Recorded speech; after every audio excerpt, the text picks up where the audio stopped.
तर नमस्कार मित्रांनो, कसं काय? कारण की आज जाणं होतं आपल्याला वावरात. कारण की आपल्यालाही मोटर चालू करणं होती. मग निघालो 100-320च्या स्पीडनं वावरामध्ये जायला. मग फिरवला भाऊकडे कॅमेरा आणि सणाना पेरी. मग येऊन पोहोचलो सीधा वावरात.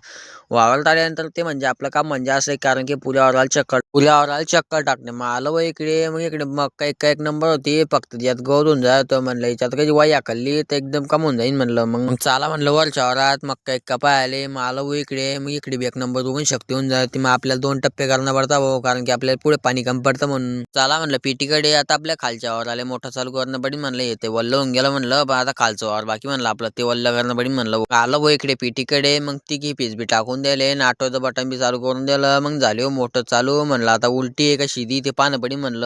आलो भाऊ इकडे फिल्टरकडे. मग फिल्टरचा कॉक फिरवला. मग पाणी एक नंबर फुल मारत होतं म्हणलं. शीतला म्हणलं शेजारच्या वावरात जाऊन चोरी करून टाकू म्हणलं. आता केडांची तो येसलो, कारण की तो आला बी तर काही करू शकणार नाही म्हणलं, कारण की त्याचं बाकी एक नंबर होऊन जायला होता भाऊ.